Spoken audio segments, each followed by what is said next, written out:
لا حول ولا قوة إلا بالله العلي العظيم. حسبنا الله ونعم الوكيل، نعم المولى ونعم النصير. فأعوذ بالله من الشيطان اللعين الرجيم. بسم الله الرحمن الرحيم. الحمد لله رب العالمين، وهو رب الشهداء والصديقين، والصلاة والسلام والتحية والإكرام على سيد الأنبياء والمرسلين، خاتم النبيين، رحمة للعالمين، أبي القاسم محمد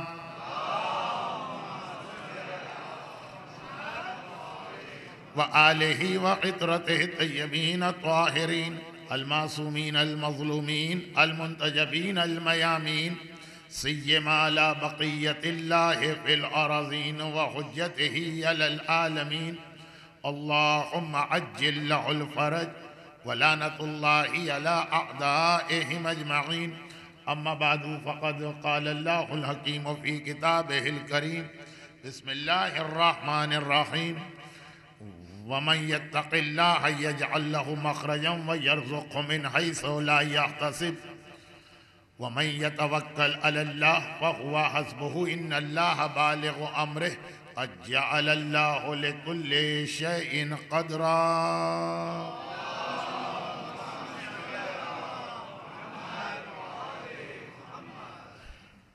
گزشتہ تقریباً 35 سال سے مجالس میں جو حدیثیں پڑھی گئیں، اور پھر اسی امارات کے علاقے میں گزشتہ 27 سال سے میں تقریباً مسلسل آ رہا ہوں، لیکن آج تک اتنے زیادہ سوال مجھ سے کسی حدیث یا میری تقریر کے کسی حصے کے بارے میں نہیں ہوئے، جتنے سوال کل کی اس حدیث کے حوالے سے پوچھے گئے کہ اللہ کے رسول نے 3 آدمیوں پہ لعنت بھیجی، اکیلا کھانے والا، اکیلا سونے والا، اکیلا سفر کرنے والا۔ میں تو پریشان ہو گیا اس حدیث کی تلاوت کر کے۔ بڑے بڑے واجبات، بڑے بڑے اہم مسائل دین، بڑے بڑے گناہان کبیرہ کا تذکرہ ہوا، ایک کان سے سنا گیا، دوسرے کان سے اڑا دیا گیا۔ کسی نے تھوڑا اس کو سنجیدگی سے لیا تو ٹھیک ہے، ایک آدھ بات دریافت کی گئی۔ مرد تو مرد، خواتین کو بھی اس حدیث نے خاصا پریشان کر دیا، اور یہ خیال کرنے کے باوجود کہ اب میرے پاس بڑی تیزی سے اصل موضوع کا وقت ختم ہو رہا، 2 4 5 منٹ کے لیے مجھے ایک ذرا سی اس حدیث کی تفصیل بیان کرنا پڑے گی، لیکن ڈر وہی ہے کہ اگر میں اس وقت اسے بیان کروں تو مجمع خاصا کم نظر آ رہا ہے۔ کم مجمع کوئی مسئلہ نہیں ہے، لیکن کل بھی میں یہی سمجھ رہا تھا، 5-10 منٹ کے اندر مومنین خاصی کثیر تعداد میں آ گئے، اور اگر اس کو ابھی میں روک دیتا ہوں تو تقریر کے درمیان بعض اوقات موضوع اتنا پھیل جاتا ہے کہ اس کو سمیٹنا مشکل ہوتا، کجا یہ کہ کسی پینڈنگ والے مسئلے کو بیان کیا جائے۔ لیکن اب میرے پاس آنے والے مومنین کرام کے انتظار کا وقت نہیں ہے۔ یقیناً آنے کے بعد جب یہ حصہ گزر چکا ہوگا پھر پوچھیں گے کہ مولانا آپ نے اس چیز کی تشریح نہیں کی۔ اچھا، بہت ہی مختصر 2 باتیں میں اس حدیث کے حوالے سے عرض کر دوں۔ پہلی بات کہ ہمارے مذہب میں، ہمارے دین میں، ہماری شریعت میں، ہماری فقہ میں بعض ایسے احکامات ہیں کہ جس کے لیے ایک سے زیادہ لفظ استعمال ہوتے ہیں۔ ایک ہی مسئلہ ہے، ایک ہی حکم ہے، مختلف الفاظ ہوتے ہیں۔ اب اس میں کچھ لفظ بڑے ہلکے لگتے ہیں، کچھ بڑے مشکل لگتے ہیں، شدید قسم کے، مفہوم دونوں کا ایک ہے۔ اگر ہم کہہ دیں کہ فلاں عمل غلط ہے، ذرا سا یہ لفظ یا مسئلہ ہلکا لگے، فلاں عمل ناجائز ہے، غلط کے مقابلے میں ناجائز ذرا سا سخت لفظ لگے اور یہ عمل حرام ہے. اب یہ حرام کا لفظ جو ہے ایک عام مسلمان کو ہلا دینے والا لفظ ہے. مطلب تینوں کا ایک ہی، لیکن غلط پھر ناجائز پھر حرام. اسی انداز سے کئی جگہ پہ یہ مسئلہ پیش آتا. آپ علماء کرام سے، مراجع سے، فقہا سے، مجتہدین سے پوچھیں، وہ کہیں گے ان میں کوئی فرق نہیں. لیکن سننے والوں کے ذہن میں لفظ حرام سے جو شدت آتی ہے وہ لفظ غلط سے نہیں آتی. اسی طرح سے اللہ کی لعنت ہے. اب لعنت کا لفظ ہمارے یہاں بہت ہی اسٹرانگ قسم کا لفظ بن گیا، بلکہ بعض اوقات تو دل چاہتا ہے کہ جہاں جہاں حدیث کے اندر یا قرآن کی آیت میں لفظ لعنت آیا ترجمے کو لعنت نہ کہا جائے، لیکن قرآنی لفظ، حدیث کا لفظ اردو میں استعمال ہو رہا تو بلا وجہ اس سے گریز بھی اچھا نہیں. لعنت کا عربی میں جو مطلب ہے وہ اتنا زیادہ سخت نہیں. کہیں ایسا تو نہیں ہے کہ میں ان لوگوں کو جو مستحق لعنت ہوں ذرا سی کوئی رعایت دے رہا ہوں. نہیں، جو لفظ لعنت سنتے ہی ذہن میں خیال آتا کہ کوئی بہت بڑی سزا یا سیدھا سیدھا جہنم میں پھینکے جانے کے قابل، یا یہ کہ بعض لوگ یہ سمجھے کہ یہ کسی قسم کی کوئی گالی یا گالم گلوچ ہے. ہمارے خلاف جو چارج شیٹ لگائی جاتی ہے اس میں یہ ایک الزام بھی ہوتا، یہ وہ لوگ ہیں کہ جو گالیاں دیتے ہیں. ہم گالی نہیں دیتے، لیکن صرف اس لیے کہ مستحق لعنت پہ لعنت کرتے ہیں قرآن اور رسول کی سیرت کے مطابق. تو اب یہ لعنت کو ہمارے یہاں گالی بنا دیا گیا. لعنت کے بہت ہی مختصر، میں نے کہا نا یہ میرا اصل موضوع ہی ابھی باقی. اگر یہ لفظ آتا کہ وہ جو 3 آدمی ہیں، لعنت کا لفظ نہیں آتا، کوئی اور لفظ آتا تو شاید اتنا زیادہ لوگ نہیں چونکتے. لعنت کا مطلب ہے رحمت خدا سے دور، رحمت کٹی ہوئی. اگر ہم کہہ دیں کہ فلاں گھر ہے وہاں پہ رحمت خدا نازل نہیں ہو رہی تو یہ اتنا زیادہ سخت جملہ نہیں لگتا جتنا اگر ہم کہہ دیں کہ فلاں گھر پہ لعنت نازل ہو رہی. چنانچہ کچھ حدیثوں میں بعض گناہوں کو لعنت کے حوالے سے بتایا گیا ہے، وہ بڑے گناہ لگتے ہیں. کچھ حدیثوں میں بعض گناہوں کو رحمت رکنے کے حوالے سے بتایا گیا ہے، وہ معمولی گناہ لگتے ہیں. مطلب دونوں کا ایک. اب یہی حدیث جس میں جو کل باتیں آئیں وہ تو گناہ کی کیٹیگری میں بھی نہیں، لیکن اتنا مجمع ہل کے رہ گئے. اس کے مقابلے میں جس گھر میں کتا ہوتا ہے وہاں رحمت نہیں آتی، بے پردہ عورت ہوتی ہے رحمت نہیں آتی، گانے بجانے کے آلات ہوتے ہیں رحمت نہیں آتی، جوئے کے آلات ہوتے ہیں رحمت نہیں آتی. کس پہ اثر ہو رہا ہے؟ کیونکہ لفظ رحمت نہیں آتی میں اتنی شدت نہیں ہے جتنی لفظ لعنت میں، لیکن مطلب دونوں کا ایک ہے. عربی میں اصل میں لعنہ کے معنی ہی کسی چیز کو کاٹنا. شوہر بیوی کا رشتہ جو کٹتا ہے تو اس کا ایک طریقہ ہے طلاق اور ایک طریقہ ہے لعان. خیر، میں بہت مختصر رکھنا چاہ رہا تھا. تو لعنت، اب میں یہ بھی نہیں کہتا ہوں کہ اس لفظ سے گھبرائیے نہیں، ضرور گھبرائیے. لعنت، اللہ کی رحمت ہم سے ہٹ جائے اس سے بڑی ہماری بدبختی یا نحوست کیا. لیکن جتنا زیادہ لوگ پریشان ہو گئے اتنا بھی پریشان نہ ہو. یہ تو بہت مختصر میں نے بات کہی، ورنہ خود میں ڈر گیا کہ آخری جملے کا مطلب یہ کہ کل سے لعنت والی حدیثوں میں کوئی توجہ ہی نہیں دے گا. نہیں نہیں، ہے وہ بڑی چیز.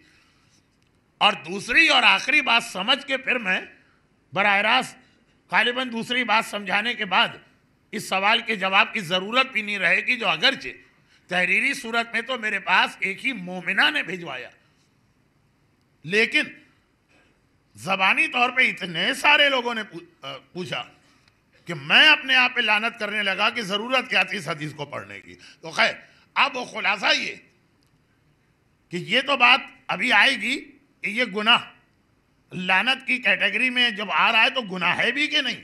لیکن جو واقعاً گناہ جس میں کوئی شک ہی نہیں، کوئی شک ہی نہیں ہے اس گناہ میں، شراب حرام، خنزیر کا گوشت حرام، غیبت حرام، غنا حرام، ترک صلاۃ حرام، روزہ نہ رکھنا حرام، واجب ہونے کے بعد حج نہ کرنا حرام، ان کو شک ہی نہیں۔ عورت کے لیے حجاب نہ کرنا حرام، یہ تو سارے طے شدہ گناہ، ان میں کوئی بحث ہی نہیں۔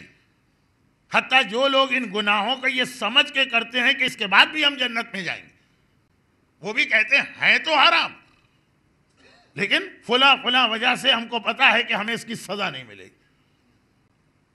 لیکن اس میں بھی ہر اس طے شدہ گناہ میں ایگزیمشنز اور ایکسیپشن ہے۔ ہے شراب حرام، لیکن کبھی پینا جائز ہو جاتی اور کبھی پینا واجب ہو جاتی۔ تفصیل معلوم کر لیجئے گا، خالی اس جملے کے لے کے مت دوڑ پڑیے گا۔ یقیناً غیبت حرام، لیکن کبھی جائز ہو جاتی ہے، کبھی غیبت واجب ہو جاتی ہے۔ خاص طور پہ ہماری کل کی مجلس کا آخری حصہ جب اس کا تعلق امر بالمعروف سے بن رہا ہو، تو کبھی جائز ہے اور کبھی واجب ہے۔ اسی طریقے سے باقی جتنی مثالیں میں نے دی، خنزیر کے گوشت اور نجس گوشت کے حوالے سے تو قرآن نے بھی کہا کہ فلاں حالت میں یہ جائز ہو جاتا ہے یہ عمل۔ حجاب اتنا اہم عمل ہے، کبھی بے حجابی واجب ہو جاتی ہے۔ اسی طریقے سے نماز اتنا اہم عمل ہے، کبھی نماز چھوڑنا ضروری ہو جاتا۔ اور علی ھذا القیاس یہ سب طے شدہ مسئلے۔ بھئی یہ تین آدمیوں کو پیغمبر نے رحمت سے دور کیا، یہ تو ایک نئی بات کچھ لوگوں کے لیے، کچھ کیا اکثر لوگوں کے لیے بنی۔ شراب تو نئی بات نہیں ہے، غیبت تو نئی بات نہیں ہے، خنزیر کا گوشت تو نئی بات نہیں ہے، بے حجابی تو نئی بات نہیں ہے، نماز تو نئی بات نہیں، اس تک کے اندر یہ حکم ہے۔ اور ان سب کا خلاصہ یہ ہے کہ جب مجبوری یا دین کا فائدہ، دو لفظ۔ تو یہاں پر بھی اگر کوئی مجبوری کی کیٹیگری میں آتا ہے، اب بعد میں مجھے اندازہ ہوا کہ سوال اتنا زیادہ کیوں پوچھا گیا، یا بہت بڑی تعداد میں ایسے مومنین ہیں کہ جن کی فیملی ہے پاکستان میں، وہ یہاں اکیلے رہ رہے ہیں۔ اب اکیلے میں بھی جو لوگ شیئرنگ کے اندر تھے، پھر بھی ذرا سا ان کو یہ سکون ہوا کہ ہم اکیلے تو نہیں ہیں نا، 2 آدمی 3 آدمی کمرے میں ساتھ، جو بیچارے بالکل اکیلے کسی کمپنی یا ایکوموڈیشن میں رکھے گئے۔ تو اکیلا سفر یا اکیلا کھانا یا اکیلا سونا، پہلی بات تو یہ کہ یہ حرام کی کیٹیگری میں نہیں، یہ وہی بات ہے کہ اس سے رحمتیں اڑ جاتی۔ اور میں نے پھر اس کے کچھ فوائد بتائے تھے کہ اگر والدین خالی کھانے کی میز پر اپنی اولاد کے ساتھ جمع ہونا سیکھ لیں، تو بہت جگہ میں نے دیکھا ہے کہ جمع بھی ہوتے لیکن ٹی وی ایسا منحوس چل رہا ہوتا کہ وہ جمع ہونے کا فائدہ بھی ختم ہو جاتا۔ اور اسی طریقے سے آدمی اگر اسلام میں شادی کے انسٹیٹیوشن یا شادی کے مسئلے کی اہمیت کو سمجھے، اور اس سے کتنے گناہ بچ جاتے۔ شادی شدہ کی 2 رکعت نماز غیر شادی شدہ کی 70 رکعت نماز سے بہتر۔ وہ خالی ایک ثواب کی فضیلت نہیں، اس کے اندر جو حکمتیں آتی ہیں کہ جب آدمی بیوی کے ساتھ رہتا ہے تو کتنی ایسی عبادتوں کا اس کو موقع مل جاتا ہے، یا کتنے ایسے گناہ سے بچنے کا موقع مل جاتا جو تنہائی میں ہو جاتے ہیں۔ اب یہ موضوع میرا اپنے ٹریک سے نہ ہٹ جائے تو خلاصہ یہ کہ یہ حدیث ان لوگوں کے لیے نہیں ہے جو کسی مجبوری میں، بس اب اس سے زیادہ ایک ایک کی الگ الگ مجبوری نہیں بتاؤں گا، بس جو مجبوری کے اندر ہیں یہ ان تمام سوالات کا خلاصہ۔ جب مجبوری کے اندر شراب و نماز جیسے واجبات و حرام حکم بدل جاتا ہے تو یہ تو خیر اس کیٹیگری میں بھی نہیں تھا۔ البتہ اس کے حوالے سے جو پیغام دے رہا تھا اس کے آگے بڑھنے کا وقت، اور وہ یہ کہ یہ اکیلا پن اسلام کو قبول نہیں۔ مغربی دنیا کے پورے سسٹم کی بنیاد یہ ہے کہ ہر آدمی اکیلا، باپ کا بیٹے سے اور بیٹے کا باپ سے بھی کوئی تعلق نہیں۔ لیکن اسلام اجتماع پر مل کے رہنے پہ اتنا زور دیتا کہ اس کی خاطر بہت ساری عبادتوں کے طریقہ کار میں تبدیلی کی جاتی ہے۔ مختصر نماز جو جماعت کے ساتھ پڑھی جائے، 1000 نہیں، لاکھ نہیں، کروڑ گنا بہتر اس بہت ہی تفصیلی نماز کے ساتھ جو آپ فرادہ پڑھ رہے ہیں۔ اجتماع کو لوگ ایک دوسرے کے ساتھ رہیں، اور اسی حوالے سے جب ساتھ رہیں گے تو امر بالمعروف کا فریضہ بھی آتا۔ یہاں رک کے ایک بات مجھے عرض کرنا، اس کے بعد میں کل رات کے موضوع کو آگے بڑھاتا ہوں، اور وہ یہ کہ مختصر سی بات کہ ہر آدمی جانتا ہے آقا حسین کا وصیت نامہ تو اب اتنا پڑھا جاتا ہے، اتنا پڑھا جاتا ہے، اتنا لکھا جاتا ہے، اتنا شائع کیا جاتا ہے، اتنا لوگوں کو تقسیم کیا جاتا کہ بھائی میں مدینے سے نکل رہا ہوں امر بالمعروف کے لیے، بچے بچے کو یاد. لیکن عملی زندگی کے اندر اس کے اندر ایک بہت بڑی خرابی بھی آتی ہے. وہ کیا؟ امر بالمعروف ہر آدمی پر واجب ہے، لیکن اسلام کے اس اصول کے مطابق جو تم سے جتنا قریب ہے پہلے اس کا حق ہے، اس کے بعد والے کا حق ہے، اس کے بعد والے کا حق. یہ دولت کے اعتبار سے بھی، یہ نان و نفقے کے اعتبار سے بھی، یہ میراث کی تقسیم کے اعتبار سے بھی، اور یہ اس حدیث کی تکمیل کے اعتبار سے بھی جو میں نے جان بوجھ کے آدھی چھوڑ دی تھی، اسے پورا کرنا تھا کہ 6 چیزیں. کیونکہ اس کی دوسری چیز میرے اس عشرے کے موضوع کا دوسرا حصہ، اس عشرے کے اندر 3 باتوں پر ڈسکشن کرنا تھا. ایک دعا، دوسری چیز میں وہ آنے والی تھی، اس لیے میں نے اس کو چھوڑ دیا. لیکن ہر اعتبار سے اسلام اس کا قائل نہیں ہے کہ سب کو مساوی سمجھو. جتنا قریب ہے اس کا حق زیادہ ہے اور اس کی ذمہ داری بھی تم پہ زیادہ. چنانچہ اگر بیوی حجاب نہ کرے، وہ عاقل ہے، بالغ ہے، اور ایک طرح سے اپنے معاملات میں خود مختار ہے، مگر شوہر پہ بحیثیت امر بالمعروف واجب. آپ مرجع سے پوچھیں کہ اگر ہماری بیوی حجاب نہیں کرتی تو اس کے حوالے سے ہماری ذمہ داری کیا؟ کہا کہ اس مسئلے کا شوہر بیوی کے رشتے سے کوئی تعلق نہیں. ہاں شادی کے وقت فیصلہ کرو کہ کس سے شادی کرنا، لیکن بحیثیت امر بالمعروف یہ آپ پہ واجب کہ جیسے سڑک پہ گھومنے والی ایک عام عورت پہ امر بالمعروف کرنا واجب ہے اگر شرائط پوری ہو رہی ہوں. کوئی ہنگامہ فساد نہ برپا کر دیجیے گا، لیکن شرائط پوری ہو رہی. اسی طرح بیوی پہ بھی امر بالمعروف واجب، لیکن چونکہ وہ زیادہ قریب ہے تو ذمہ داری زیادہ. اگر وہ نماز نہیں پڑھتی، اگر وہ عبادات انجام نہیں دیتی، اگرچہ الٹا مسئلہ بھی ہے، بیوی کی بھی یہ ذمہ داریاں.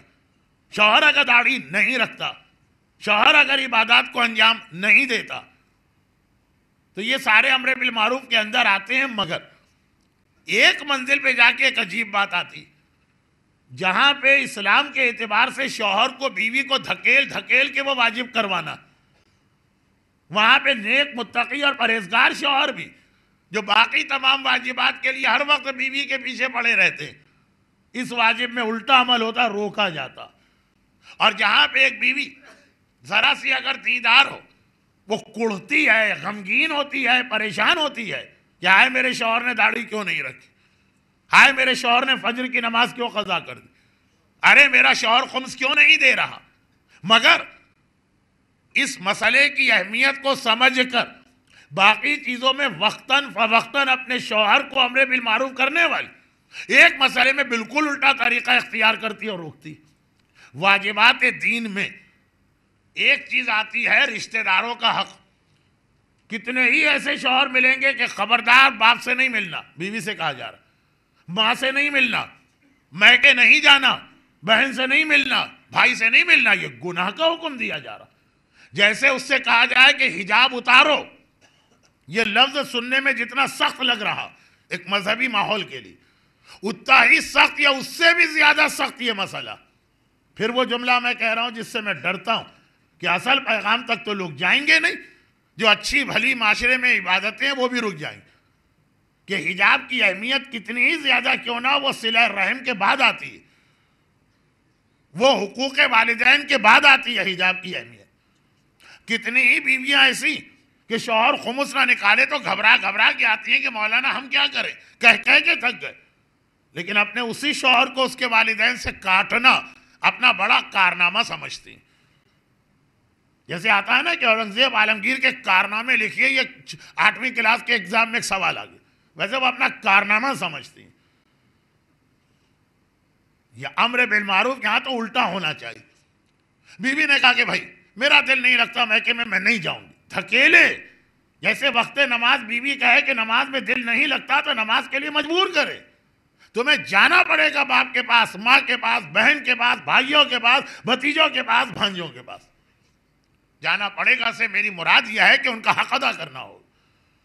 اگر شوہر اپنے والدین کے حق میں ذرا کوتاہی کرے تو جس طرح بیوی خمس نہ دینے والے شوہر پریشان ہے کہ کیا کیا جائے، اس سے محبت بھی ہے، اس کا یہ عمل بھی سمجھ میں نہیں آ رہا، مجبور کرے کہ تمہارے والدین ہیں تمہیں ان کا حق ادا کرنا، یہاں پہ سارے امر بالمعروف ٹھنڈے پڑ جاتے ہیں، یہاں پہ سارے نہی عن المنکر ذہن سے نکل جاتے ہیں، کہ سب سے بڑی ٹیسٹنگ یہی ہو رہی ہے کہ یہ وہ امر بالمعروف ہے جس میں اس بیوی کو کچھ قربانی دینا پڑے گی۔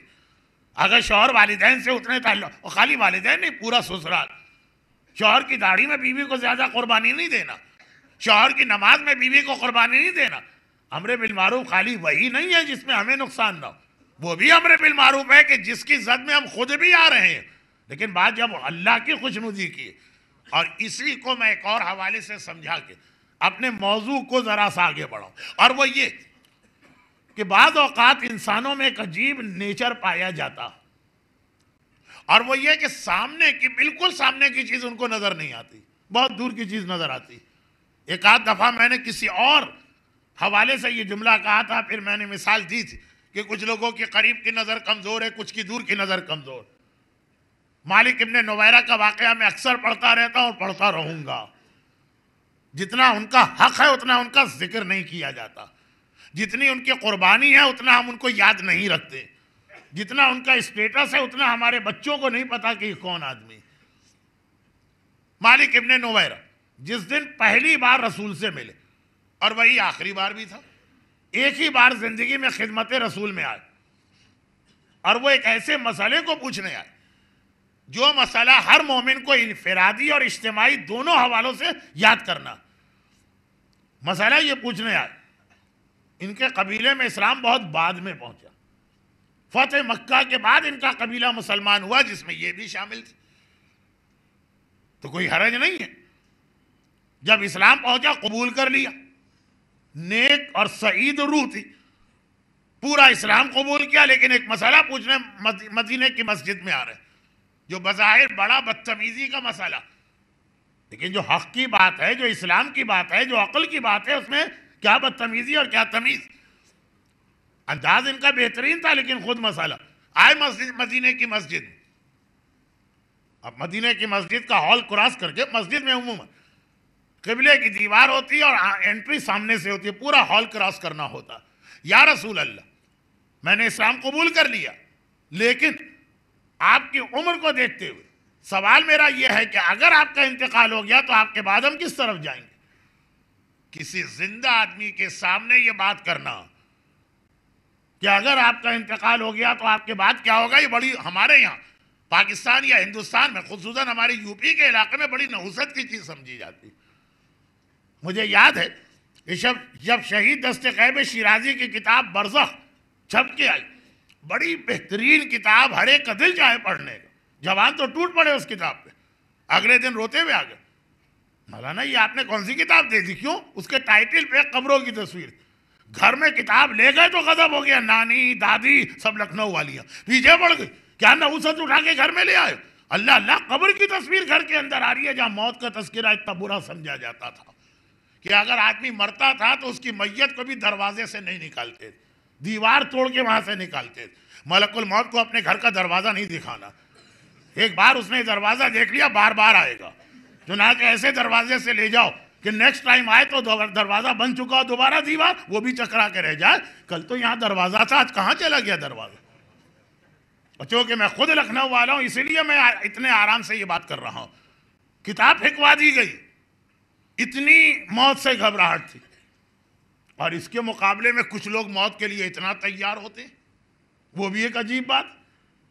محفل مرتضیٰ میں کراچی کی ایک بہت مشہور امام بارگاہ، ظہرین کی نماز میں پہنچا، اعلان ہوا کہ آج مغربین کی نماز کے بعد فلاں صاحب کی نماز جنازہ ہوگی۔ بالکل ٹھیک ہے اعلان، چونکہ میں اس وقت اتفاق سے اسی علاقے میں رہ رہا تھا ایک مومن کے گھر، میں مغربین کے لیے پہنچا، اب انتظار ہو رہا ہے کہ جنازہ آئے تو نماز پڑھ کے ایک ثواب حاصل کرے۔ میں نے پوچھا کہ کہاں وہ جنازہ کہاں ہے؟ مولانا ابھی تو ان کا انتقال ہی نہیں ہوا، ہم تو سمجھ رہے تھے مر جائیں گے، مغرب تک نہیں مرے وہ۔ باقاعدہ یہ واقعہ ہے کراچی کے علاقے کا، ظہرین میں اعلان ہو گیا کہ فلاں صاحب کی نماز جنازہ مغربین کے بعد ہوگی، مغربین کے بعد گھر والے کہہ رہے ہیں وہ مرے کو تھوڑی تھے، ہمیں پتا تھا کہ مر جائیں گے، اس لیے ہم نے ایڈوانس میں اعلان کر دیا ہر چیز کے لیے پہلے سے تیاری ہونی چاہیے. وہ تو زندہ ہے، وہ تو اب مرے ہی نہیں، اب ہم کیا کریں. تو خیر نہ ایسی فاسٹ تیاری اسلام کو چاہیے ہے، اور نہ یہ کہ اتنا سلو ہو کہ موت کا نام سن کے گھبرا جاؤ. تو خیر یہ تو بات بیچ میں اس حوالے سے آ گئی کہ کچھ چیزوں کو ہمارے یہاں بڑی نحوست سمجھا جاتا ہے، لیکن اسلام کا مسئلہ یا رسول اللہ اگر آپ کا انتقال ہو گیا، اس حوالے سے اب انفرادی مسئلہ سمجھیے کہ ہر آدمی کو اپنے باپ اور ماں سے پوچھ کے رکھنا کہ اگر آپ کا انتقال ہو گیا تو آپ کی جائیداد، آپ کا مکان، آپ کا زیور، آپ کے کپڑے یہ کس کے ہیں. گھر کے یہ چیز ذرا تفصیل سے آخری مجلس میں بیان کرنے کا ارادہ تھا، لیکن اب نہیں کہہ سکتا آخری مجلس تک میں کہاں پہنچا ہوں گا. خلاصہ یہ ہمت ہے کسی میں اس بات کی. یہ ہو گئی انفرادی تیاری کہ بھائی اگر اسی طرح باپ کا انتقال ہو گیا وہ تو چلا جائے گا، مصیبت ہمارے لیے ہوگی، پتہ ہی نہیں چلے گا کہ مکان کس کا. باپ نے خریدا ہے، بڑے بھائی نے اس کے اوپر لاکھوں روپے لگا دیے، اب بعد میں جھگڑا ہوگا. باقی بھائی کہیں گے باپ کی جائیداد ہے، ہمارا حصہ ہے. بڑا بھائی کہے گا پیسہ میں نے لگایا پورا میرا. باپ نے بزنس کے اندر بیٹے کو ملایا، چلو میرے ساتھ کام کرو. ایز اے پارٹنر آپ نے اس کو ملایا ہے کہ ایز اے امپلائر ملایا؟ آپ کو نوکر ہے آپ کے یہاں کا کہ وہ پارٹنر؟ باپ کے مرنے کے بعد جھگڑا ہوگا. دوسرے بھائی کہیں گے بھائی تم نوکر تھے، بڑا بھائی کہے گا میں نے 8 گھنٹے 16 گھنٹے کام کیا، اس میں میرا شیئر ہے برابر. اس سارے جھگڑے کیوں کھڑے ہوتے ہیں؟ خونریزیاں بھائیوں میں ہوتی ہیں. وہ اسلام کا ایک مسئلہ توجہ نہ دینے کی وجہ سے کہ ہر آدمی کی ذمہ داری ہے کہ اپنی وصیت کو تیار کرے. پرسوں کی مجلس مومن 5 کاموں میں جلدی کرتا، شادی پر ہی میں نے حدیث روک دی تھی، ایک نماز کی ادائیگی میں اور ایک شادی میں، اور ایک تیسری بات وصیت کی تیاری میں. ہر وقت وصیت تیار ہونا چاہیے ہر بالغ کی. یہ سارے مسئلے جھگڑے ہم لوگوں کے پاس آتے ہیں. کوئی علم غیب نہیں ہے کہ ہم اس کا کوئی فیصلہ کریں، مگر یہ انفرادی اجتماعی کیا کہ جن مراجع کی ہم تقلید میں اللہ انہیں طول عمر عطا کرے، لیکن جب رسول سے پوچھا جائے کہ آپ کے بعد کون، امام سے پوچھا جائے آپ کے بعد کون، تو مرجع کی زندگی میں بھی یہ ذہنی پر تیاری ہو کہ خدا نہ کرے اگر ان کو کچھ ہو گیا تو ان کے بعد دوسرا مرجع کون. اور یہ کئی جگہ پر اس لیے بھی ضروری ہے کہ مرجع احتیاط واجب لگاتے ہیں. وہ احتیاط واجب میں ہمیں اپنے ہی زمانے کے دوسرے مرجع کی بات ماننے کی اجازت ہے. آیت اللہ سیستانی فرماتے احتیاط واجب کہ ایک گھر میں اگر مرد اور عورت نماز پڑھے تو ان کے درمیان 15 فٹ کا فاصلہ ہو، انلیس یہ کہ مرد آگے اور عورت پیچھے ہو. کون سے ایسے گھر ہیں کہ جہاں پہ اتنے بڑے بڑے کمرے؟ ایک احتیاط واجب ہے، دوسرے کی بات مان سکتے ہیں. خیر میں حج کے چاند کی طرف جا ہی نہیں رہا ہوں. تو خلاصہ یہ کہ اس میں کوئی قباحت نہیں ہے کہ اگر ہمارا مرجع اس وقت انتقال کر جائے تو ان کے بعد کون ہے جس کی تقلید کرنا. یہ پہلے سے معلوم بھی ہونا چاہیے آقے کا یا رسول اللہ. بات کتنا پھیل گئی اب سمیٹا نہیں جا رہا مجھ سے. آپ کے بعد پیغمبر نے دائیں جانب دیکھا نہیں، دائیں نہیں بائیں. مدینے کی مسجد میں آج بھی وہ جگہ موجود ہے کہ جہاں پہ اللہ کے رسول بیٹھ کے ڈیلیگیشن سے ملاقات کرتے تھے، اور جہاں پہ میرا مولا پیغمبر کے پاس بیٹھ کے حفاظت کرتا تھا. تو پیغمبر جہاں بیٹھتے ہیں استوانۃ الوفود وہ رائٹ سائڈ پر، اور استوانہ علی جس کا نام ہی یہ ہے پلر آف علی وہ لیفٹ سائڈ پر. کہا کہ میں نہ رہوں تو یہ علی. مالک ابن نویرہ نے چہرہ دیکھا، یاد کیا، چلے. اسی سال پیغمبر کا انتقال ہو گیا. یہ ان کی پہلی اور آخری ملاقات. پورا مسجد کا ہال کراس کر کے باہر جا رہے ہیں. سلمان فارسی اپنی جگہ، ابو ذر غفاری اپنی جگہ، عمار یاسر اپنی جگہ، مقداد ابن اسود اپنی جگہ، لیکن خود مالک ابن نویرہ کا بھی بہت ہائی سٹیٹس. پوری مسجد کراس کر کے باہر نکل رہے. پیغمبر نے زیر لب کہا کہ اگر کوئی کسی کنفرمڈ جنتی کو دیکھنا چاہے تو اس آدمی کو دیکھ. اب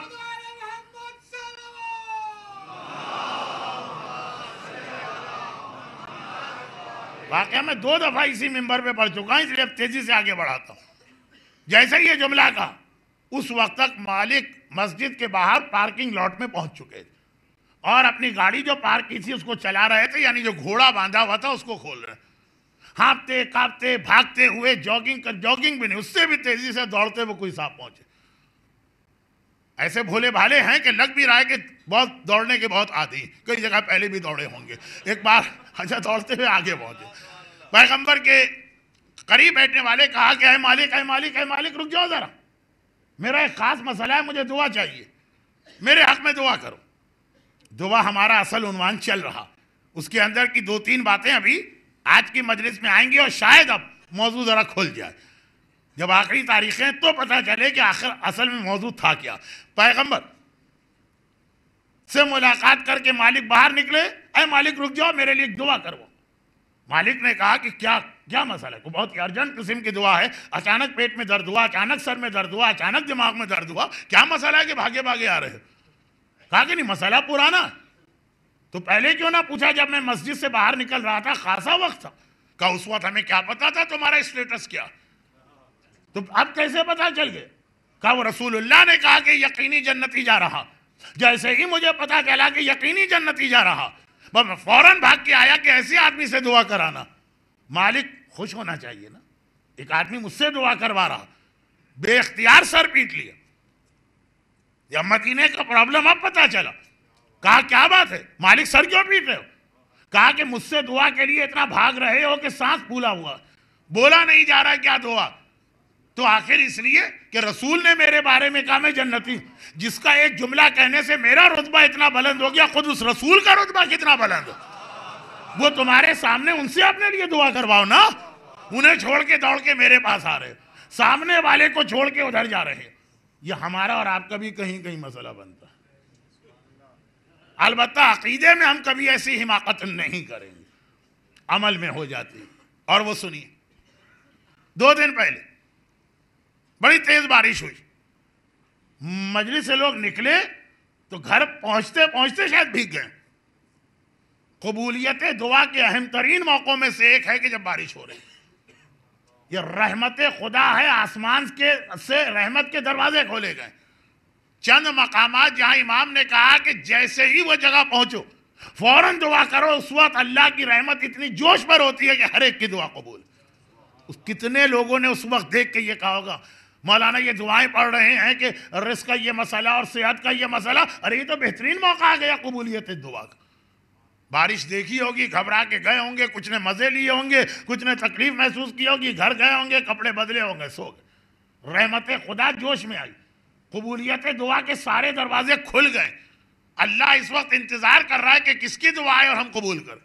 وہ سامنے کی چیز نظر نہیں آئی جو 2 دن پہلے بارش ہوئی، اور پرانی کتابوں سے ڈھونڈ کے دعائیں مانگی جا رہی ہیں۔ مولانا اس مسئلے کے لیے کوئی دعا بتائی، وہ قرضہ بہت ہے، یہ قبولیت دعا کا موقع تھا۔ جاب کے بارے میں پریشانی ہے، یہ قبولیت دعا کا موقع تھا۔ جب رحمت خدا کے دروازے کھلے، رحمت کی دکان کھلی، اس وقت تو آپ خاموش بیٹھے۔ جب بند ہو گئی دکان، تالا لگ گیا، چلا گیا دکاندار، اب آپ دوڑے آ رہے ہیں کہ جی اب ہمیں یہاں سے 2 کلو رحمت خریدنا۔ ارے بھائی سارا دن جو کھلی رہی وہ دکان منو رحمت مل رہی تھی، اس لیے کہ توجہ نہیں۔ مسئلہ یہ ہے کہ ہماری توجہ نہیں ہے، سامنے کی چیز بھول جاتے ہیں۔ اور اسی میں اس سے اہم بات بتا رہا ہوں، اس سے بھی اہم بات بتا رہا ہوں، میں نے کئی جگہ بتائی ہے لیکن اتنا مجھے پتا ہے کہ میں نے یہاں اس امام بارگاہ میں نہیں بتائی۔ لوگ خود ہی اپنے آپ کو زحمت میں ڈالتے ہیں، ادھر کا کیسٹ سنو، ادھر کا کیسٹ سنو، ادھر کا کیسٹ سنو، بعد میں کہتے ہیں مولانا آپ نے تو پرانی بات پڑھ دی۔ اور وہ کیا، اب یہ بھی میرے مخصوص جملوں میں سے ایک جملہ، اور اس لیے کہنا پڑتا کہ اس کے بغیر آپ کی سمجھ میں نہیں آئے گا کہ جو واقعہ میں بتا رہا ہوں یہ کوئی فرضی مثال نہیں ہے، میرا آنکھوں دیکھا۔ آج کل لوگوں میں ایک شوق بہت بڑھ گیا، اور وہ یہ ہے کہ خانہ کعبہ کی زیارت پہ جاؤ تو پہلی نگاہ پڑے کعبے پہ دعا قبول۔ یہ حدیث خدا معلوم کہاں سے آئی، ہماری کتابوں میں ہے بھی کہ نہیں، اور میرے دیکھتے ہی دیکھتے یہ حدیث مشہور ہوئی۔ پچھلے سال میں نے ایک الٹا جملہ کہا تھا کہ ہمارے دیکھتے ہی دیکھتے خانہ کعبہ تک گانے پہنچے، وہ ایک حرام کی بات، پوری تفصیل میں نے بتائی تھی، دیکھتے ہی دیکھتے۔ اور اب یہ وہ گناہ کی بات تھی، یہ ایک عبادت کی بات۔ خانہ خدا کی زیارت کے لیے لوگ پہلے بھی بہت جاتے تھے، یہ حدیث اتنی مشہور نہیں تھی کیونکہ شاید ہے ہی نہیں، یا ہے تو بہت کمزور۔ میرے سامنے یہ حدیث بہت مشہور ہوئی، اور جب بہت مشہور ہو گئی تو اب اتنی حدیث سے لوگ مطمئن نہیں ہو رہے ہیں، ہر ایک نے سن لی، پھر اس میں اضافے بھی میرے سامنے ہوئے کہ پہلے یہ تھا کہ کعبے کی زیارت کرتے ہی پہلی دعا قبول، اب یہ ہوا کہ کعبے کی زیارت کر کے پہلی 3 دعائیں قبول۔ بچپنے میں نانی سناتی تھی کہ پری ملی، اس نے کہا کہ 3 تمہاری جو ہیں وہ خواہشات پوری ہوں گی۔ حدیث کو بھی اس طرح بنا دیا گیا، اور اب لوگ پہلے سے ہی کچھ اور نہیں سوچتے۔ احرام کیسے پہننا ہے، کہاں پہننا ہے، طواف کیسے کرنا ہے، صفا مروہ کیسے کرنا، دعا کون سی مانگنا، پہلی جو نگاہ پڑے گی دعا کون سی مانگنا۔ چالاکیاں لوگ اس میں اب چالاکیاں ایجاد کرتے ہیں۔ بھائی ہم اللہ سے کہیں گے کہ اے خدا ہماری پہلی دعا یہ ہے کہ آج کے بعد سے ہماری ساری دعائیں قبول ہو جائیں، کہ وہ کوٹا ختم ہی نہ ہونے پائے۔ اب یہ طریقے ہو رہے ہیں، ایک حدیث ہمارے سامنے بنی، ہمارے سامنے پھیلی، ہمارے سامنے اس میں ایکسٹینشن ہوئے، ہمارے سامنے اس میں چالاکیاں ملائی گئی۔ لیکن کتنا بھی بتائیے لوگوں کو، لوگ جو ہے بہرحال اتنا آنکھیں بند کر کے اس کے اوپر یقین کیے ہوئے۔ اب میں یہاں سے ذرا سا ٹریک چینج بھی کر سکتا ہوں، واپس آنا مشکل ہوگا، اس لیے ٹریک چینج نہیں کروں۔ اپنے مطلب کی جو چیز آپ بنا کے معاشرے میں پھیلا دیں، ہر آدمی اسے قبول کر لے گا۔ نہ کوئی پوچھے گا کس کتاب میں لکھی، نہ کوئی پوچھے گا اس کے راوی کون ہے، نہ کوئی پوچھے گا معتبر ہے کہ ضعیف۔ اور اپنے خلاف جو حدیث جا رہی، ارے حدیثوں کا کیا ہے، صحیح بھی ہوتی ہیں، غلط بھی ہوتی ہیں، معتبر بھی ہوتی ہے، کمزور بھی ہوتی ہیں، سچی بھی ہوتی ہیں، جھوٹی بھی ہوتی ہیں۔ یہ جو ایک مزاج بن گیا ہے نا، اپنے مطلب کی جو چیز آپ پھیلا دی، اس کا نتیجہ اس عنوان میں بھی گمراہی ہے جو روایت میں ہے کہ آخری زمانے میں ظہور سے پہلے امام کے حوالے سے اتنی گمراہی پھیل جائے گی، وہ اسی انداز سے۔ لیکن وہ اپنے ایک طرف رکھا، جیسے میں نے کل ایک مثال دی تھی نا کہ آیت اللہ العظمیٰ آغائے تقیہ بہجت کا یہ جملہ کہ میری زندگی میں امام آ جائیں گے، پورے جملے نہیں پڑھ رہا ہوں، وقت نہیں، کسی نے کنفرم تک کرنے کی زحمت نہیں کی، اتنا اس کو پھیلا دیا گیا۔ اور اس کے مقابلے میں اتنے اہم مسئلے، کل مثال آ گئی کہ 3 ملکوں میں قوانین بدلے گئے، ہماری فقہ کے بنائے گئے، 2 2 میلائیں اس کی۔ تو یہ ابھی رکھیے، میں نے کہا نا ٹریک میرا چینج ہو رہا، پھر واپس نہیں آ پاؤں گا، واپس آتا ہوں۔ اب یہ حدیث بہت مشہور، اور ہمیں اس حدیث سے چلے کوئی اختلاف بھی نہیں، یعنی اگر اس انداز سے الفاظ نہ ہو تو اس مفہوم کے کئی پیغام۔ البتہ ایک صاحب کی شکایت ہے تو اس کا جواب دیتے ہوئے میں اپنی بات کو آگے بڑھوں۔ انہوں نے کہا مولانا چلیں یہ حدیث ہو کہ نہ ہو، مگر بہرحال لوگ اس پہ اتنا بھروسہ کر کے جاتے ہیں، کم از کم ان سے ان کی یہ خوشی نہ چھینیے، اور اس کی وجہ سے جو ایک دعا وہ پوری توجہ سے مانگتے ہیں اس سے ان کو محروم نہ کیجیے۔ کس طرح لوگ دعا مانگتے ہیں؟ اس طرح لوگ دعا مانگتے ہیں جس طرح کسی ٹورسٹ اٹریکشن میں لے جاتے ہیں۔ ہندوستانی کشمیر میں جو لوگ سیر کرنے جاتے ہیں ان کو پتا ہے کہ ایک جگہ جا کے وہ گائیڈ کہتا ہے کہ بھائی لیفٹ سائڈ پہ نہ دیکھنا، رائٹ پہ دیکھتے رہنا، رائٹ پہ دیکھتے رہنا، بس چل رہی جب میں کہوں تو ادھر دیکھنا۔ پھر وہ کہتا ہے بس اب دیکھو، اب دیکھا تو اچانک اتنا خوبصورت منظر نظر آیا، دل خوش ہو گیا۔ گائیڈ نے کہا اگر پہلے سے دیکھتے رہتے آہستہ آہستہ کر کے یہ منظر ابھرتا، اس کا مزہ نہیں آتا۔ اور یہی چیز جو اچانک خوشی ملے وہ زیادہ بڑی ہوتی، یہی چیز بعض لوگ شادی کے حوالے سے کہتے ہیں، اور شاید اسلام کی بھی یہ مسئلہ ہے۔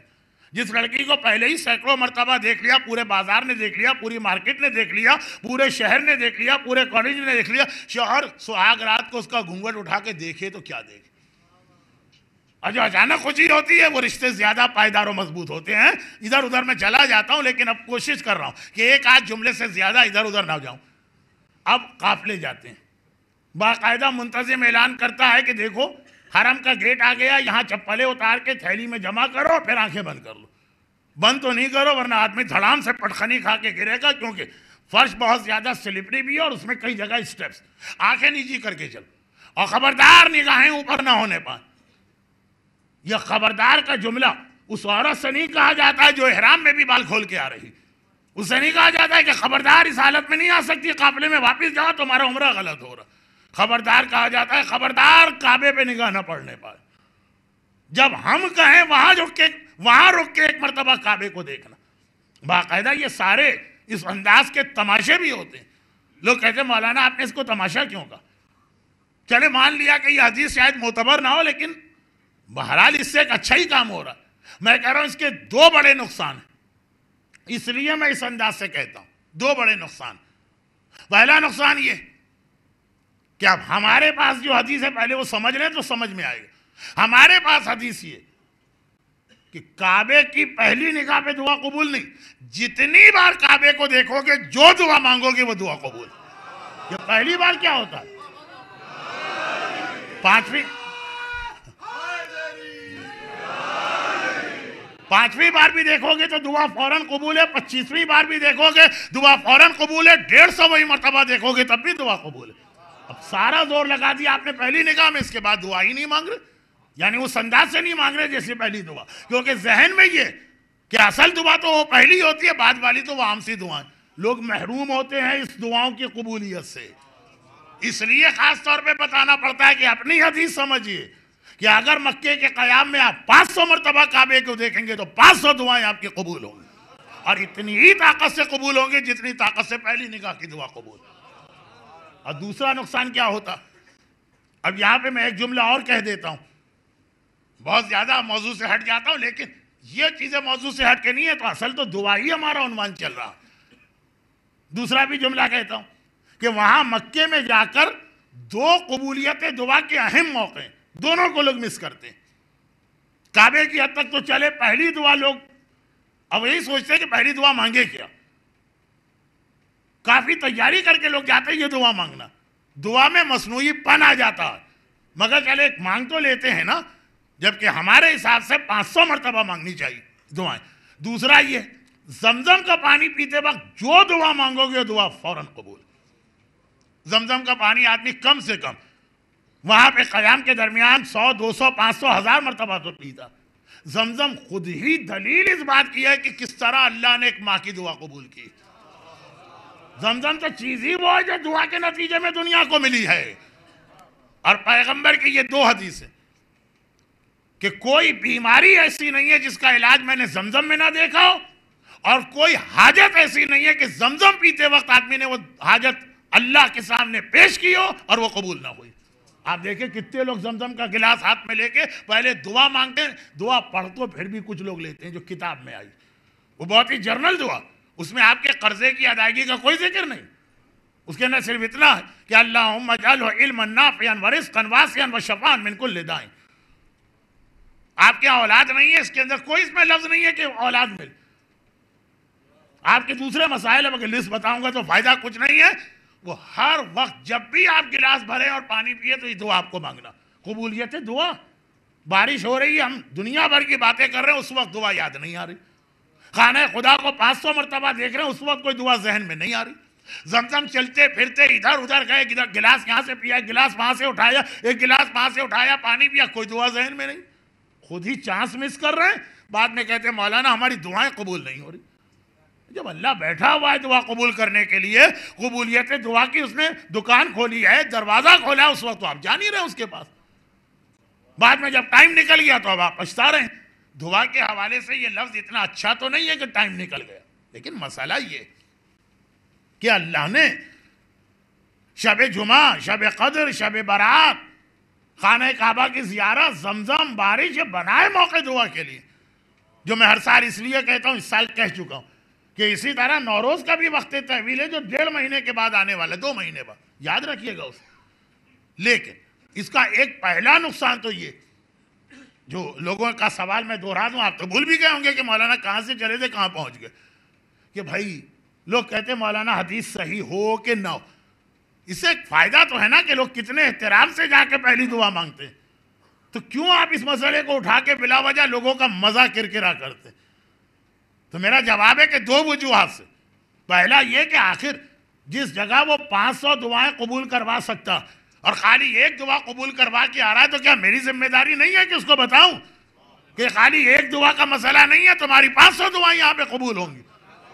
اور دوسری بات اب وہ آ گیا میرا اپنا موضوع، اور وہ کیا کہ اس کی وجہ سے پہلی نگاہ ڈالنے تک آدمی خانہ کعبہ میں بڑا مؤدب بن کے جاتا ہے، بڑا شریف بن کے جاتا ہے، بڑا متقی بن کے جاتا ہے، بڑا ریزرو ہو کے جاتا ہے۔ بھئی پہلی دعا کا مسئلہ ہے، گڑبڑ نہیں ہونی چاہیے، بالکل ادب اور احترام سے جائیں گے۔ اب پتہ چلا وہ تو ہو گئی دعا قبول، دوسری کوئی دعا کا تو کوئی ایسا چانس اس کے ذہن میں نہیں۔ اب جو کعبہ جاتا ہے تو اس طرح جاتا ہے جیسے کسی پکنک پلیس پہ جا رہا، اب جو کعبہ جاتا ہے اس طرح جاتا ہے جیسے بے تکلف دوستوں کے درمیان بیٹھا، وہی صحن کعبہ ہے، کوئی پیٹ کر کے بیٹھا ہے، کوئی جوتے دکھا رہا ہے، کوئی غیبتیں کر رہا ہے، کوئی سیاست پہ بات کر رہا ہے، کوئی اخبارات کی ہیڈنگ پڑھ رہا ہے، کوئی جیو نیوز کی بریکنگ نیوز پڑھ رہا ہے، صحن کعبہ میں بیٹھے، کعبہ سامنے، وہ دعا تو ہو گئی نا قبول، وہ چانس تو چلا گیا۔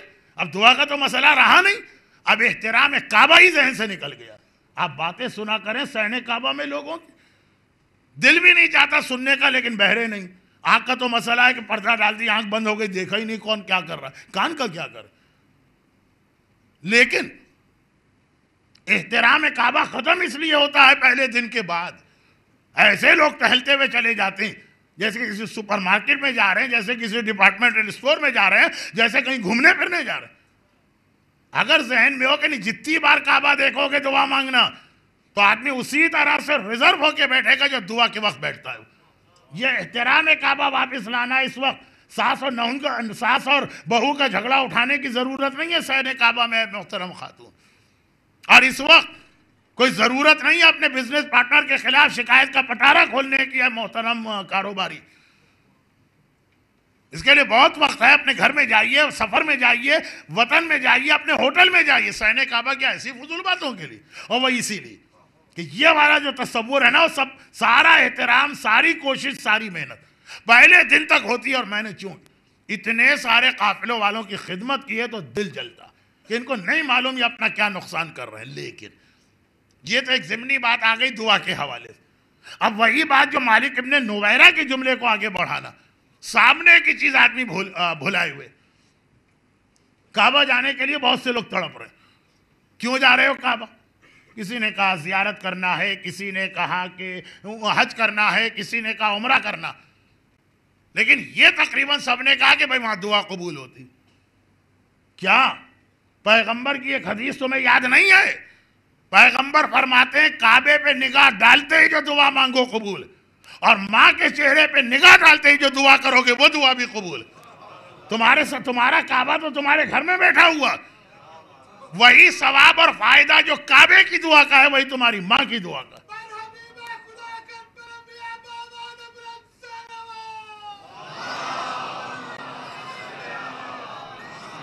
کعبہ تو ون وے مسئلہ ہے. تم نے دعا مانگی، پتہ نہیں کعبہ کیا بولا. ماں کے ساتھ تو مسئلہ ہے. اکبر میدان میں جہاد کر رہے ہیں، حسین آئے، لیلا بیٹے کے حق میں دعا کرو، اس لیے کہ ماں کی دعا بیٹے کے حق میں بہت جلد قبول. مولا آپ باپ بھی ہیں، آپ امام وقت بھی ہیں. میدان کربلا میں بتایا کہ ماں سے دعا کرواؤ، ماں کو دیکھ کے دعا کرو، ماں سے دعا کرواؤ. ماہ مبارک رجب میں اکثر جگہوں پہ آج کل عمل ام داؤد ہوتا، چونکہ کئی علماء نے کہا یہ عمل آپ سال میں کبھی بھی کر سکتے ہیں ان 3 راتوں میں. تاریخیں وہی 13، 14، 15 کی.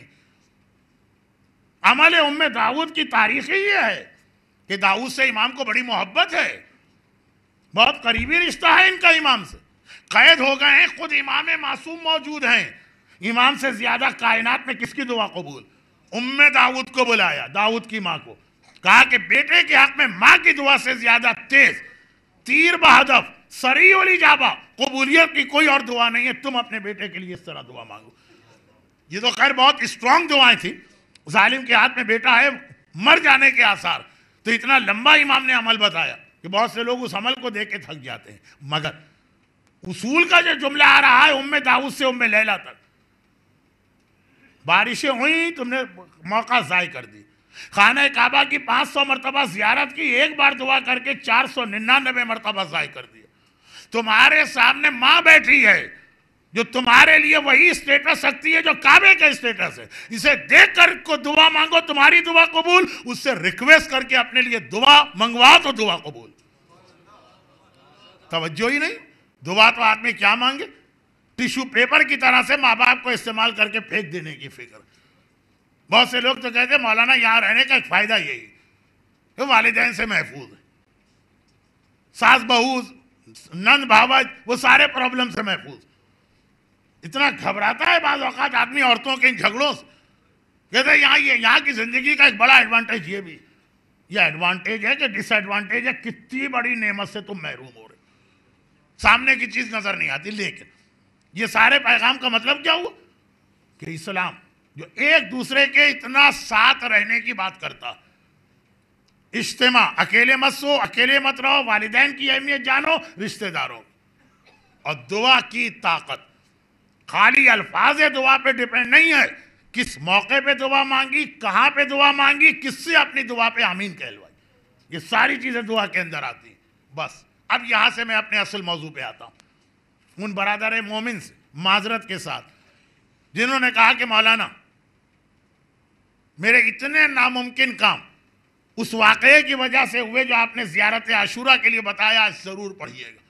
آج میں نے 2-3 ریپیٹ چیزیں اس طرح پڑھ دی کہ اب یہ پوری مجلس کو ریپیٹ نہیں بنانا، یہ کل کے لیے، اور ابھی سے میں نے بتا دیا تاکہ جو لوگ وقت پہ آ جاتے ہیں اور واقعہ سنا ہے وہ ذرا دیر سے آئیں۔ ایک آدھ ریپیٹ بات بھی پڑھنا ضروری ہے، لیکن اب آئیے اصل موضوع، اور وہ یہ ہے کہ قرآن میں خدا کا اعلان ہے قد جعل اللہ لکل شیء قدرا۔ اب آپ کہیں گے مولانا وہ 6 والی حدیث رہ گئی، نہیں آ رہی ہے وہ۔ اللہ نے ہر چیز کو ایک قدر پہ بنایا، یعنی اللہ نے ہر چیز کی ایک تقدیر بنائی۔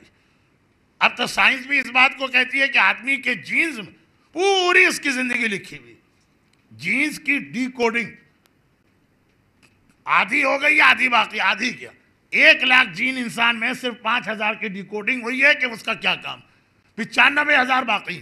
مگر چھوڑ دیجئے بہت زیادہ سائنس، اور میرے منہ سے سائنس اچھی نہیں لگتی، لیکن اللہ نے ہر چیز کی تقدیر بنائی، اور اللہ کی بنائی ہوئی تقدیر ایسی مجال ہے کسی کے کہ حکم خدا کو بدل سکے۔ چاہے آپ اعلان بھی کر دیں 1:30 بجے کہ آج 7:30 بجے ہم فلاں کی میت پڑھنے والے، نماز جنازہ پڑھنے والے، سارے اعلان آپ کے فیل ہو جائیں گے، حکم خدا۔ لیکن خدا نے اس دنیا میں 3 چیزیں ایسی بنائی ہیں جو اللہ کی اپنی لکھی ہوئی تقدیر کو بدل دیتی۔ نعوذ باللہ، توہین کا جملہ نہیں، اللہ کا قلم ریورس میں چلا جاتا۔ اللہ نے لکھ دیا ہے مثلا کہ اس کو اولاد نہیں ملے گی، 3 چیزوں میں اللہ نے اتنی طاقت رکھی ہے کہ قلم الٹا جائے گا، اولاد ملے گی۔ اللہ نے لکھ دیا ہے کہ اس کو صحت نہیں ملے گی، مگر 3 چیزوں میں اتنی طاقت ہے کہ قلم الٹا جائے گا، لکھ رہا ہے اللہ صحت نہیں ملے گی اور اس کو صحت مل جائے گی۔ نعوذ باللہ، اللہ کے سامنے کوئی نہیں، یہ خود اللہ ہی کی بنائی ہوئی 3 چیزیں۔ اے موسیٰ دوا نہ کھاؤ تو یہ تو بتا دو دوا میں یہ اثر کس نے رکھا، ان 3 چیزوں میں یہ طاقت کس نے رکھی، یہ تقدیر بدل دیتی ہیں۔ آپ کو تو پتا بھی نہیں کہ آپ کی تقدیر کیا ہے، آپ وقتی طور پر قرضوں کے بوجھ سے گھبرا گئے، بیماری کی مشکلات سے گھبرا گئے، آپ کے پرابلم سالو نہیں ہو رہے، آپ گھبرا گئے۔ آپ کو تو پتا بھی نہیں، ہو سکتا ہے کہ تقدیر میں لکھا ہو کہ 6 مہینے بعد یہ سب حل ہو جائیں گے، لیکن اگر یہ بھی لکھا ہے کہ مرتے دم تک یہ پرابلم رہیں گے، تب بھی آپ چاہیں تو اپنی تقدیر چینج کرا سکتے ہیں۔ اور 3 چیزوں میں پہلی چیز ہے دعا، جو دعا میرا عنوان نہیں تھا، دعا اس جملے کے لیے کہ دعا میں اللہ نے اتنی طاقت رکھی کہ اللہ اپنے لکھے ہوئے کو بدل دیتا ہے، اللہ تقدیر کو چینج کر دیتا ہے۔ اور امام اس کی مثال دے رہے ہیں۔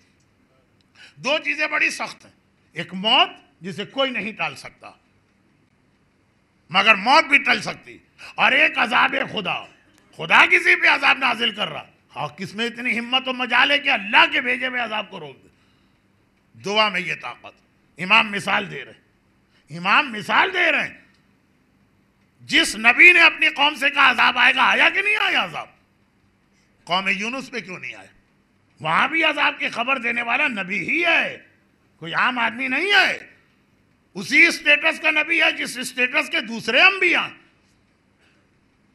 ٹھیک ہے، جو اولی العزم انبیاء ہیں یا صاحب شریعت، ان میں سوائے نوح کی اور کس نے اپنی قوم پہ عذاب مانگا؟ ابراہیم نے نہیں، موسیٰ نے نہیں، عیسیٰ نے نہیں۔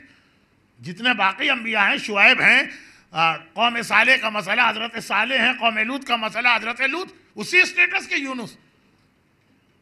ہر نبی نے جب خبر دی عذاب آنے کی، اللہ کا عذاب آیا، کوئی چیز اس کو نہیں روک سکی، مگر حضرت یونس نے خبر دی عذاب خدا کے آنے کی اور آیا اور رک گئے۔ امام صرف ایک جملہ ہے جس کے لیے میں نے زحمت دی۔ امام فرماتے ہیں یہ صرف اس لیے تھا کہ قوم یونس نے صحیح طور سے دعا مانگی۔ دعا کی اتنی طاقت ہے کہ اللہ نے آتے ہوئے عذاب کو روک دیا اور بظاہر اپنے نبی کی عزت خطرے میں ڈال دی۔ دیکھیں کتنی شرمندگی حضرت یونس نے محسوس کی۔ 3 دن بعد آ رہے ہیں کہ ساری قوم مر چکی ہوگی، وہ تو اسی طرح سے بازاروں میں کام کر رہے ہیں، کھیل کے میدان میں کھیل رہے ہیں، ٹہل رہے ہیں، حرام کام نہیں ہے، لیکن پوری قوم کے اندر رونق۔ شرمندہ ہو گئے کہ کتنا میرا مذاق اڑے گا کہ کہاں گیا آپ کا عذاب۔ الٹے قدموں واپس گئے اور پھر سبحانک لا الہ الا انت سبحانک انی کنت من الظالمین۔ مگر امام بتا رہے ہیں یہ دعا کی طاقت، یہ دعا کی طاقت، تو دعا کو کبھی کمزور نہ سمجھنا، تقدیر الہی کو بدل سکتی ہے۔ مگر جہاں پہ دعا فیل ہو جائے، بہت اہم جملہ ہے. آج آپ آدھا جملہ سن رہے ہیں، آدھا کل سنیں. جہاں پہ دعا فیل ہو جائے، دعا کی طاقت بھی جواب دے جائے، وہاں پہ ایک چیز اور ہے جو دعا سے بھی زیادہ طاقتور. ایک ایسی چیز بھی، دعا کی طاقت آج تک آپ نے سنی ہے، دعا سے بھی طاقتور ایک چیز. جن لوگوں نے میری بہت مجلسیں سنی، جن سے میری ریکویسٹ ہے کہ وہ کل نہیں آئیں، وہی چیز ان 6 میں سے ایک ہے جو کل پوری ہوگی. مگر بہرحال آج دعا کے حوالے سے چیپٹر کلوز کر رہا ہوں، سوائے زیارت عاشورہ کے ایک واقعے کے جو کل پڑھنا ہے لوگوں کے کہنے پر. دعا جہاں فیل ہو جائے وہاں پہ دعا سے بڑھ کے ایک چیز آتی ہے کل. آج تو اتنی سی بات کہ دعا کی طاقت، اور دعا کی طاقت بڑھ جاتی جگہوں کے اعتبار سے کہ کعبے کی دعا ہے کہ سڑک کی دعا، وقت کے اعتبار سے شب قدر کی دعا ہے کہ عامرات کی دعا، اور واسطے اور وسیلے کے حوالے سے. وسیلہ کس کا دیا جا رہا ہے دعا میں؟ یہی تو ام حبیبہ نے ننھی سکینہ سے کہا تھا. یتیم کی دعا بہت جلدی قبول ہوتی ہے. زندگی بھر آپ نے مصائب سنے ہیں تو شاید آپ کی وہ کیفیت نہ ہو. شاید جو سجاد کی تھی ساری زندگی رویا ہے تو بازار کوفہ اور دربار شام کے مصائب پر. بلکہ جب کسی نے آقا حسین کو خواب میں دیکھا اور اتنا گریا کر رہے ہیں کہ اس کو یقین نہ آیا آقا حسین اتنا رو رہے ہیں، گھبرا کے کہا آقا مجھے یقین ہے آپ اپنے اکبر پہ اتنا ماتم کر رہے ہوں گے. آقا نے کہا میں اس مصیبت پہ یہ ماتم کر رہا ہوں کہ میرا اکبر مجھ سے زیادہ اس مصیبت پہ رو رہا، اور وہ ہے کہ زینب کی چادر چھن گئی. نعوذ باللہ، یہی اتنا بڑا گناہ ہے کہ جملہ توہین آمیز بنے گا. زینب کی چادر چھنی وہ ٹھیک، لیکن پھر کس طرح سے بازار کوفہ میں نامحرموں کے درمیان لے جا کے کھڑا کر دیا. میں نے پہلے دوسرے دن کے مصائب میں ایک آدھی بات بتا دی. آقا حسین کٹا ہوا سر تلاوت کر کے لوگوں کی توجہ اپنی جانب کھینچ رہا. آقا عباس کا سر تو نیزے پہ رکا بھی نہیں. حسین تو پھر امام وقت ہے، اتنا صابر، منظر دیکھ کے برداشت کیا، صرف توجہ ہٹائی. عباس جیسا غیرت مند جوان بھائی اپنی بہن کے کھلے سر کو نہ دیکھ سکتا. اور نہ صرف یہ کہ یہ بلوہ عام میں اہل بیت کا گھرانہ کھڑا، بلکہ ابن زیاد کہہ رہا اور دیر اور تھوڑی دیر اور تھوڑی دیر ان کو یہاں روک. اچھا عمر سعد کو جلدی ہے میں دربار میں جاؤں، انعام ملے. ابن زیاد کا آرڈر ہے کہ جتنا دیر روک سکتے ہو روکو. محملیں نہیں ہیں، عماریاں نہیں ہیں، جلتے سورج کے نیچے محمد کی بھوکی اور پیاسی نواسیاں،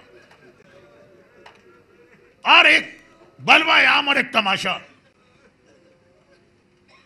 اور خالی مسئلہ یہ نہیں ہے کہ یزید کا کوئی اختلاف ان سے ہے، بات تو سیدھا رسول تک جاتی ہے. حاضر سبایا بناتے رسول اللہ. آؤ کوفے والوں تماشا دیکھو، آج رسول کی بیٹیاں قیدی بنا کے لائی گئی. علی کی بیٹیاں نہیں کہا جا رہا، حسین کی بہنیں نہیں کہا جا رہا. اصل جھگڑا نہ علی سے نہ حسین سے، اصل جھگڑا رسول اللہ سے ہے. نام ان کا لیا جا رہا ہے کہ رسول کی بیٹیاں. زینب کبریٰ نانا کا نام بچانے کے لیے ہر قربانی دینے کے لیے تیار. روئی ساری زندگی ہائے بابا میری چادر، لیکن کس شان کے ساتھ زینب نے امتحان دیا. لیکن زینب کا اونٹ جس گھر کے سامنے رکا تھا وہ ایک بوڑھی مومنہ ام حبیبہ کا گھر تھا. گھر میں بیٹھنے والی جسے پتہ ہی نہیں کہ باہر کیا ہو رہا. آج حکم حاکم آیا کہ ساری عورتوں کو گھر کی چھت پہ آنا ہے، مردوں کو سڑک پہ آنا ہے، وہ بھی آ کے بیٹھ گئی. اس نے ایک عجیب منظر دیکھا کہ سفید بالوں سے چہرہ چھپائے ایک خاتون سر جھکا کے بیٹھی ہیں، وہ تو نظر بھی نہیں آ رہا کون ہے. ان کی گود میں ایک ننھی سی بچی سر رکھے لیٹی، اور تو کچھ اس کو نظر نہ آیا. بچی کے چہرے پہ 2 نشانیاں نظر آ گئی. ایک اس کے رخسار پہ تماچوں کے نشان اتنی دور سے نظر آ رہے، اور ایک اس کے کانوں میں جمع و خون اور کٹے ہوئے کان اتنی دور سے نظر آ رہے. ابھی تڑپ کے حبیبہ سوچ رہی ہیں کہ یہ کون سی لاوارث بچی ہے کہ جس کے پھول سے رخسار پہ تماچے لگائے گئے اور کوئی ظالم کا ہاتھ بھی نہ پکڑ سکا. کہ بچی نے سر اٹھایا, پھوپھی اماں وہ تو جنگل تھا, یہ تو شہر ہے, یہاں بھی کیا ہمیں کوئی پانی نہیں دے گا؟ زینب کیا جواب دے؟ حبیبہ کا دل ٹکڑے ٹکڑے ہو گئے. وہ بھی صاحب اولاد ہیں, دوڑ کے گئی, پانی کا کوزہ لے کے آئی, ہاتھ بڑھا کے پانی دیا. سکینہ کو پتا ہے پانی دشمن سے لیا جا سکتا ہے, بابا نے اصغر کے لیے بھی پانی مانگا تھا, بھیا سجاد نے شام غریبہ پانی لے لیا تھا, سکینہ نے پانی لے لیا. عربی کا لفظ ہے التہاب, پیاسے کو پانی دکھائیں اس کی پیاس خود بخود بڑھ جاتی ہے. سکینہ نے پانی لیا, پانی دیکھ کے پیاس بڑھ گئی, ہونٹوں سے لگایا. مومنہ کی آواز آئی, بچی جب پانی پی لے تو میرے حق میں 2 دعائیں ضرور کرنا, کیونکہ میں نے سنا ہے خدا تم جیسے یتیموں اور قیدیوں کی دعا بہت جلد پوری کرتا. جب پانی پی لے تو دعا کرنا, مگر یہ ہمارے اور آپ کے لیے ہے. وہ مشکل کشا حیدر کرار کی پوتی ہے, پہلے دعا کرے گی پھر پانی پہ توجہ دے گی. پانی کو ہٹا دیا, بتا تیری کیا دعائیں؟ کہا دعا تو ایک ہی ہے, دعا ایک ہی ہے. دوسری دعا تو تجھے دیکھ کے میرے ذہن میں آئی ہے, خدا میرے بچوں کو تیری طرح سے یتیم و قیدی نہ بنائے. اللہ اللہ, بازار کوفہ میں ننھی بچی کے ننھے ہاتھ آسمان کی جانب بلند ہوئے. خدا بندہ میرے چچا کے کٹے ہوئے بازوؤں کا واسطہ, میرے بوڑھے بابا کے کٹے سر کا واسطہ, جیسی یتیمی اور قید سکینہ پر آئی ہے یہ مومنہ کے بچے محفوظ رہے. اور تیری دوسری دعا کیا؟ کہا دوسری دعا یہ ہے کہ بہت بوڑھی ہو گئی, مرنے سے پہلے ایک بار اور مدینہ جانا چاہتی. سکینہ نے تو ہاتھ پھیلا کے دعا شروع کی. دشمنوں کے شہر میں اپنے شہر کا نام سنا. زینب نے چوک کے سر اٹھایا اور کہا کہ اے ضعیفہ مدینے جا کے کیا کرے گی؟ مدینہ میرے آقا علی کا شہر ہے, میری شہزادی فاطمہ کا وطن ہے. زینب نے کہا لیکن اب تو نہ علی ہے نہ فاطمہ ہے. کہا تو کیا ہوا, علی کا بیٹا میرا آقا حسین تو ہے, فاطمہ کی بیٹی میری شہزادی زینب تو ہے. اپنا نام سنا. کہا کہ خالی زینب کا نام سن رکھا ہے کہ زینب کو پہچانتی بھی ہے؟ بڑے فخر کے ساتھ کہا واہ کیا بات کرتی ہو. اب تو بڑھاپے نے روک دیا, پہلے ہر سال بی بی کی زیارت کو جاتی تھی. زینب نے دائیں بائیں دیکھا, کوئی نامحرم ادھر متوجہ نہیں ہے. ایک بار بالوں کو ذرا سا ہٹایا, اے حبیبہ دیکھ کے پہچان لے, میں ہی فاطمہ کی بیٹی زینب تیرے شہر میں آئی ہوں. نعوذ باللہ, اگر آپ وہاں ہوتے اور یہ جملہ سنتے تو آپ کیا کہتے؟ وہی حبیبہ نے کہا, جیسے ہی شہزادی کو پہچانا گھبرا کے کہا شہزادی نہ آپ کے سر پہ چادر ہے, آپ کے بازوؤں میں رسیاں ہیں. ارے میرا آقا عباس کہاں چلا گیا؟ عباس کی بہن کی چادر کیسے چھنی؟ عباس کی بہن کے بازو میں رسی کیسے؟ الا ولعنۃ اللہ علی اعدائہم اجمعین. آج بھی ایک مومنہ کے لیے دعائے صحت کے لیے کہا گیا, اور یہ جو ماحول بن گیا گریے کا, اس سے بہتر وقت کون سا؟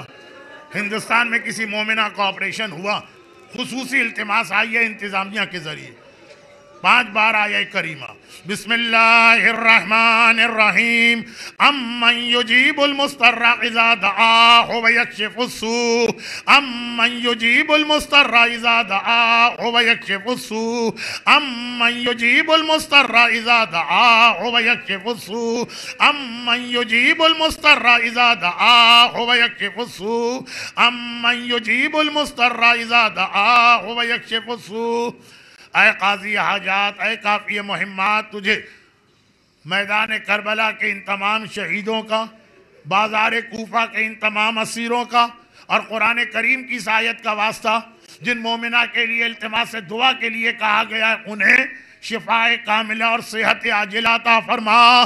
اور خدا بندہ یہ جو موقع بنا اس وقت گریے کا ماحول، خدا بندہ تجھے واسطہ ان مومنین کرام کے آنسوؤں کا، ان سب کو دنیا اور آخرت کی ہر پریشانی سے محفوظ فرما۔ غم حسین کے سوا ہمیں کوئی غم عطا نہ فرما۔ گریہ کرنے والوں کے آنسوؤں اور صدائے گریہ کا واسطہ ان کی ساری دعائیں قبول فرما۔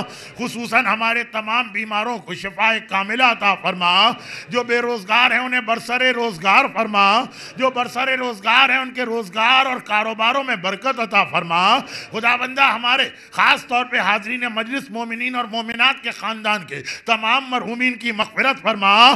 جو بے اولاد ہیں، خصوصاً ایک مومن کی جانب سے خاص دعائی، جو بے اولاد ہیں رباب کی اجڑی کوکھ کا واسطہ انہیں صاحب اولاد نرینہ فرما، اور جو صاحب اولاد ہیں ان کی اولادوں کو سلامت فرما۔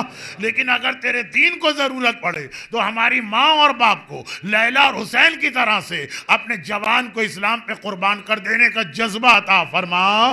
خدا بندہ دنیا میں جہاں جہاں مظلوم مسلمان اور صاحبان ایمان ظالموں کا نشانہ بن رہے ہیں، ان ظالموں کو نیست و نابود فرما، اور ہمیشہ ہمیشہ ظلم کے خاتمے کے لیے اپنی آخری حجت وارث معصومین کربلا کا انتقام لینے والے امام زمانہ کے ظہور میں تعجیل فرما۔ ربنا تقبل منا انکا انت السمیع العلیم۔ ماتم حسین۔